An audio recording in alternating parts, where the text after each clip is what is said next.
양양자 의원은 무소속이지만 민주당 소속이었죠. 이 검수완박에 대해서 명백히 반대 의견을 표명하다가 결국 안건 조정위에서도 자리를 잃게 됐습니다. 양양자 의원이 오늘 한 조간신문과 길게 인터뷰를 했습니다. 작심 발언을 많이 했더군요. 함께 보시죠.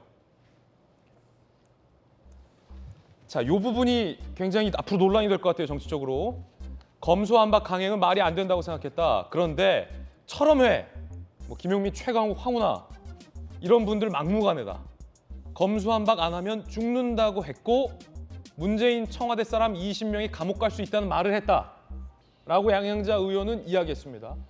자, 요거 굉장히 논쟁적인 부분일 수 있기 때문에 양양자 의원의 주장이다라고 말씀드립니다. 분명히 들었다는 거죠. 철험에 이런 분들이 양 의원에게 검수완박 안 하면 죽고 문재인 청와대 사람 20명 감옥 갈 수 있다. 그렇기 때문에 검수완박은 강행해야 된다라고 했다는 거예요. 여기에 검찰개혁이라는 단어는 들어가지 않았어요, 지금. 도와주면 민주당 복당시켜준다. 날 모욕하는 것이다. 이렇게 주장했습니다. 이재명 기자의 사실관계는 좀 파악해 봐야겠고 양양자 의원은 분명히 이런 말을 들었다는 거예요. 양 의원 검수완박 반대하지 마시오. 검수완박을 해야 문재인 청와대 20명 감옥 안 간다. 누가 이런 말을 했는지는 모르겠습니다만 실제로 만약에 이런 얘기를 했다면 앞으로 논란일 텐데요. 검수완박을 왜 이렇게 서두르냐와 관련된 문제잖아요. 먼저 양양자 의원이 철험회 소속 의원이 그렇게 얘기했다는 건 아니었습니다. 예. 철험회가 굉장히 강경한 주장을 하고 다른 분한테 들었는데 다른 분 얘기가 지금 멈출 수 없는 건 만약에 검수완박법이 통과되지 않으면 문재인 정부의 그러니까 청와대 인사 20명 이상이 감옥 갈 것이다 이렇게 얘기했다는 걸 들었다는 건데 자 먼저 양양자 의원을 대신해서 민영배 의원을 무탈당시킨 이유가 양양자 의원의 글 때문 아니겠습니까? 양양자 의원이 검수완박에 반대하는 글을 올렸죠. 그 글의 내용은 이겁니다. 자, 국회의원은 헌법기관이다. 그리고 대한민국 헌법은 국회의원에게 국가의 이익을 우선해서 양심에 따라 직무를 수행하도록 명령하고 있다. 그런데 아무리 봐도 국가의 이익에 검수완박법이 부합하는지 모르겠다. 왜냐하면 이 검수완박법이 통과돼서 검찰에게 수사권을 박탈하게 되면 오히려 범죄 피해자들, 선량한 국민들이 피해를 볼지도 모르겠다. 예. 그래서 내가 찬성하기가 어렵다. 이런 내용입니다. 굉장히 상식적인 내용 아니겠습니까? 그럼 민주당이 이 논리조차 설득하지 못하면서 어떻게 70년 이어온 형사사법체계를 바꾸겠다는 겁니까? 이조차 설득을 못하면서 그러니까 근본적인 문제를 안고 있는데 결국은 그러니까 야 이거는 좀 설득을 하고 말고 이런 문제가 아니다. 그렇기 때문에 지금 양양자 의원이 주장하는 결국은 이것은 뭔가 민주당이 쫓기기 때문에 뭔가 굉장히 두려움이 쌓여 있기 때문에 이렇게까지 폭주하고 이렇게까지 민주주의 제도를 다 무시하고 어떻게 보면 그 취지를 다 몰각하면서 가는 게 아닌가라는 의구심을 누구나 갖게 되는 거죠. 그러니까 누가 그렇게 했는지 모르겠으나 자, 청와대 인사 20명이 감옥에 갈 수 있다. 사실은 굉장히 그럼 첫 번째 드는 생각은 캥기는 게 굉장히 많은가 보다 생각이 드는 거죠. 왜냐하면 이미 울산시장 선거 개입 사건에 정무, 민정, 정책 라인 등 8개 청와대 8개 조직이 개입됐다는 게 검찰의 공소장에 나와 있는 내용입니다. 하지만 청와대로 수사를 더 이상 진척시키지 못했죠. 그다음에 또 울산시장 선거 그다음에 원전 사건이라든지 아니면 또 뭐였던 환경 블랙리스트 사건 같은 경우 전부 다 청와대 비서관에서 꼬리 자르기를 했습니다. 그 위로 올라가지 못했습니다. 검찰 수사가. 그러니까 결국은 검찰 수사한 두려움이 이렇게 폭주하게 만드는 거 아닌가 말고는 다른 생각을 할 수 없게 만드는 거죠. 그렇지 않고서 어떻게 이렇게 폭주할 수 있지? 그러니까 결국 양양자 의원이 누가 들었는지 누가 들었는지 모르겠으나 결국은 그런 두려움에 휩싸이지 않고 이렇게 갈 수 없다. 이런 생각들을 많은 국민들이 할 것 같습니다. 예, 물론 저런 이야기를 양 의원에게 한 민주당의 의원 누군가의 개인적인 생각일 뿐일 수도 있어요. 민주당이 지도부가 밝힌 바는 이제 검찰 개혁이라는 명분을 밝힌 건데 정의당과 국민의힘에서 그런 얘기 나왔었잖아요. 정의당에서 했는지는 좀 확인해 봐야겠는데 어쨌든 정의당은 이거 반대가 당론이니까 누구를 지키기 위해서 방패 입법이 아니냐라는 얘기를 했었잖아요. 근데 양양자 의원 지금 얘기했던 거 민주당의 누군가가 나한테 이거 안 하면 문재인 청와대 20명 감옥 간다라고 말했던 게 그것 때문에 검수완박을 이렇게 서두른다면 이게 지금 국민의힘에서 비판했던 방패 입법 아니냐 이런 지점 아닙니까? 그런 거죠. 우리 그 전에 보면은 뭐 거의 뭐 술자석에서 많이 얘기들 할 정도로 그런 가벼운 얘기였는데 왜 이렇게 검수완박에 대해서 민주당이 몰아가느냐라는 얘기할 때 뭐 누구 뭐 이래서 방패하기 위해서 이렇게 하는 것 아니냐. 그래서 국회 내에서 빨리 처리하고 문재인 대통령 재임 기간에 국무회의 통과시켜야 된다라는 얘기가 나왔었잖아요. 결국에는 작년에 그렇게 시끄럽게 작년 뭐 벌써 한 3, 4년 전부터 시끄럽게 해서 공수처 만들고 결국엔 수사 기소 독점 해체하면서 6대 범죄만 검찰이 수사하게끔 했다가 이제 그마저도 다 없애는 거를 지금 당장 이렇게 해야 되는 이유가 무엇냐라고 저희가 시중에서 그냥 쉬운 말로 가벼운 말로 넘어가면서 얘기해 왔던 게 어쩌면 양영자 의원이 말한 게 사실이라면 예. 그리고 그 안에 민주당 지도부 내에 이런 속내가 있었던 거라면 그런 얘기가 사실이고 그것 때문에 이렇게 무리해서 예. 모두가 다 아니라고 하는데 저렇게 강행하고 있는 거 예. 아니냐라는 얘기가 마저 떨어지는 상황으로 갈 수밖에 없는 거죠. 자, 그러면 양양재 의원의 인터뷰 중에 이런 대목도 흥미롭더군요. 위장 탈당까지 하면서 민주당 지도부가 왜 이렇게 서두르느냐 직접 지도부에게 들었다는 겁니다. 박홍근 원내대표한테 들었다. 실명을 공개했어요. 두 가지로 말했다.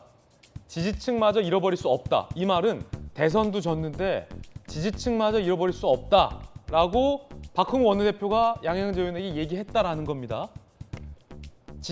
강경 지지층 일부에서 검수완박에 대한 목소리가 굉장히 높은데 그 말인즉슨 민주당 지도부가 지지층의 목소리에 밀려서 이렇게 강경하게 간다라는 걸로 나중에 비춰줄 수 있기 때문에 이것도 굉장히 논란의 대목 같아요.